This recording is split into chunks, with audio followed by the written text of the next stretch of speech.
Kali ini kita lagi membersihkan paret ya teman-teman ya. Ini saya dibantu sama anggota, ada 2 orang. Karena kita untuk antisipasi ini musim hujan. Kita takut nanti terjadi banjir. Bisa ikan bisa lepas. Jadi ini paret ini sepanjang kita punya kolam ya teman-teman ya. Panjang.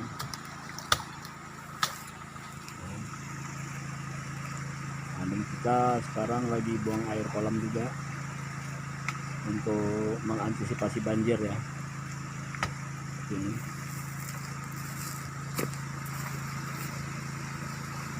Dan ini lagi mengeringkan kolam yang untuk masuk bibit lagi, mau kita panen, mau kita bersihkan karena pasca panen bentar ya teman-teman. Ada buang air, dan untuk membersihkan paret juga, ini paret sudah kita bersihkan di sini ya, antisipasi banjir.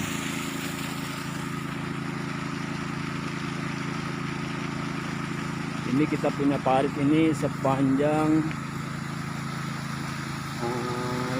50 meter ya teman-teman. Memang ini parit ini prioritas utama ya kalau untuk di perkolaman.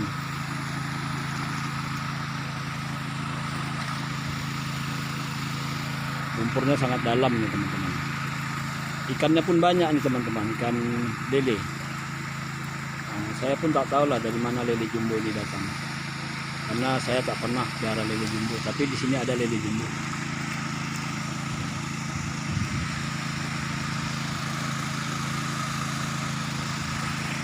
Dan di sini hama biawak pun banyak teman-teman. Hama biawak pun banyak teman-teman.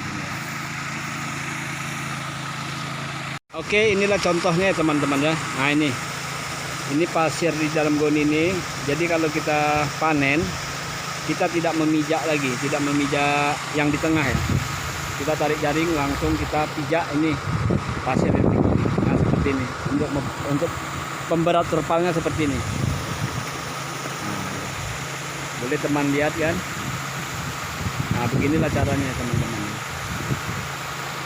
Oke, itu kalau kolam kita tanah. Kalau kolam kita terbuat dari batu atau semen, kita ini tak khawatir dia tidak terjadi pengikisan. Jadi kita pun untuk jalan di kolam itu kita siram batu seperti ini ya teman-teman. Agar bedengan kolam itu tidak rusak ya. Kita susun batu pecah seperti ini. Ini kita batu beli ya, beli dari orang-orang yang bongkar rumah, bongkar bangunan, kita beli. Jadi kita bawa ke sini, kita pecah lagi, kita susunlah untuk di atas bedengan antar kolam. Jadi kalau seandainya kendaraan pun masuk, ini tidak rusak ya, tidak terjadi rusak walaupun musim hujan tak terjadi rusak. Seperti ini. Ini bakalan kita siram semua ini ya teman-teman ya. Semua antar kolam ini akan kita siram. Ini udah saya dari 1 minggu yang lalu ya, dibantu oleh beberapa anggota.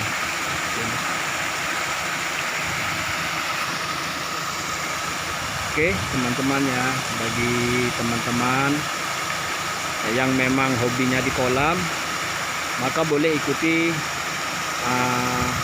seperti saran saya apa yang saya terapkan di kolam saya ini, agar kita bisa sama-sama sukses, bisa sama-sama mengembangkan untuk budidaya perkolaman. Saya tidak pelit dengan ilmu untuk perkolaman ini ya teman-teman. Ini nanti akan kita pasang terpal keliling agar tidak terjadi erosi ya teman-teman. Karena kalau kolam tanah tanpa dikasih terpal ini dia rentan ya, rentan seperti ini. Dia ikan nila ini masuk usia 3 bulan dia sudah berkawin ya, dia mau mengapakkan telurnya.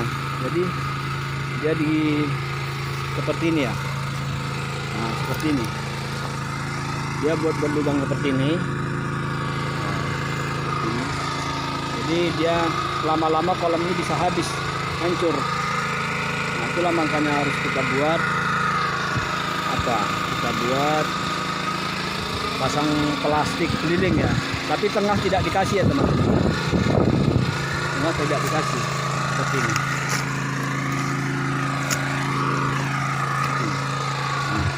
Nampak kan teman-teman ya? Ini nampak kan? Nah, dia dibuat lubang seperti ini. Itu udah ciri khas ikan nila ya. Jenisnya apapun kalau nila memang harus begini dia. Ada orang bilang katanya nila lobang. Sebetulnya bukan nila lobang. Memang ikan nila itu kalau dia mau bertelur, memang dia digali-galinya tepi kolam seperti ini. Makanya nanti kita pasang plastik sampai sini lah, sampai sini ke atas, sampai ke atas, agar mengantisipasi dia tidak dikorek-korek sama dia. Nah, ini pun belum kita pakai ya. Kalau yang lain udah kita pakai teman-teman boleh nampak kan? Itu kita pasang tepi saja, tengah tidak kita pasang ya. Itu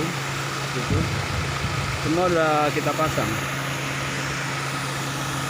Kalau dia sama tinggi, sama kolam, sama dalam, itu kita nanti saat pembuangan air kita susah. Jadi posisinya harus kolam di atas, parit di bawah, seperti inilah. Boleh teman lihat kan tingginya kan ini.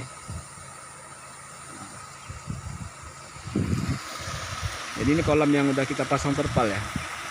Ini kolam yang kita pasang terpal ini tengahnya tidak ada terpal nih teman. Kalau tengah dia tetap tanah ya.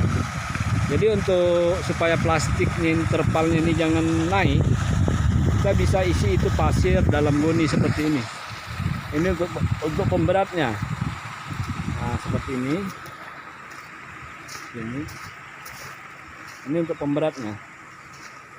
Lagipun untuk mempermudah apabila kita panen, kita tidak memijak lumpur lagi, langsung kita pijak ini pasir yang ada di dalam guni ya teman. Nah, ini pun udah kita lakukan juga ini. Nah, teman-teman ya. Teman-teman yang punya kolam tanah, perlu itu dipasang plastik ya, supaya kolam tidak rusak ya. Nah, pasang plastik apabila punya parit. Alangkah baiknya parit itu sering dibersihkan ya teman-teman ya. Seperti ini. Ini rekan-rekan saya lagi bersihkan ya. Seperti ini ya teman-teman ya. Ini untuk pembersihan parit yang bagus. Dan parit ini kalau kita kolam ini memang harus diutamakan ini. Jangan sampai tidak diutamakan.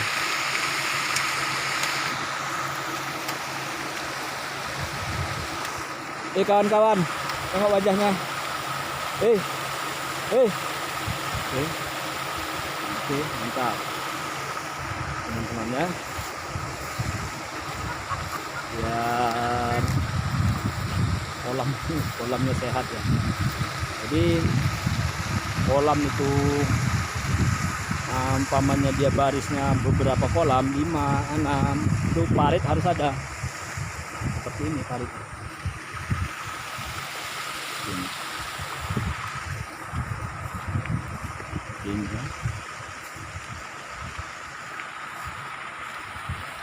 Nah, seperti ini. Itu parit memang harus diutamakan itu. Ini. Jadi untuk mengantisipasi banjir, dia parit sama kolam saya itu ketinggian kolam sama parit saya, kedalaman kedalaman kolam sama parit ini kita lebih dalam parit ya. Kalau dia kolam 1,80 m, kita bisa paritnya, parit keliling ya, maksudnya parit keliling untuk pembuangan air itu minimal kita 2,40 m atau 2,50 m. Channel kita ini memang channel untuk berbagi pengalaman sesama kita untuk berjuang. Jadi ini mungkin teman-teman bertanya, ini selang kain ini kita ambil air dari jauh ya teman-teman.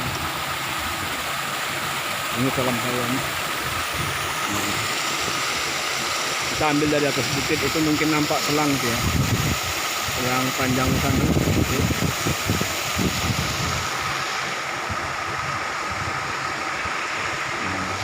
Begini teman-teman ya. Oke lah ya teman-teman ya, sampai di sini dulu channel saya. Lain kali akan kita sambung kembali. Jangan lupa untuk subscribe di channel saya. Bagi teman-teman yang berkomentar, tinggalkan di kolom komentar, mudah-mudahan akan saya jawab. Sampai di sini dulu teman-teman ya. Assalamualaikum warahmatullahi wabarakatuh. Antisipasi hama biawak kita pakai kawat ini ya teman-teman ya. Dibuat ya di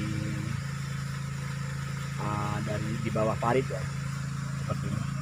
Ini supaya biawak jangan masuk. Ini biawak sangat banyak di sini. Itu biawak itu kalau tidak diatasi pun termasuk hama yang paling utama itu untuk kolam. Jadi sampah-sampah di parit itu harus bersih ya, supaya menciptakan air yang sehat, ikannya pun sehat ya teman-teman ya. Seperti ini. Di eceng gondok apa segala macam, minimal kita 5 bulan sekali pembersihan ini. Memang 5 bulan sekali kita harus adakan pembersihan parit untuk mengantisipasi banjir seperti ini.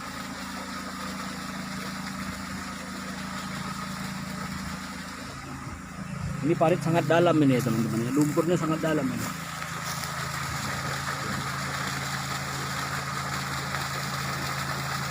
Ini sepanjang 50 meter ini parit yang harus kita bersihkan.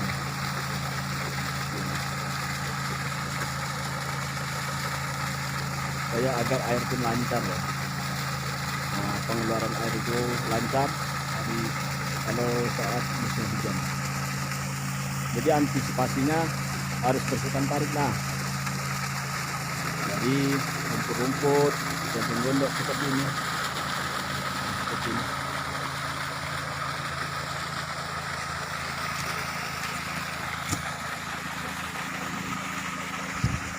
Di posisi kawat seperti ini.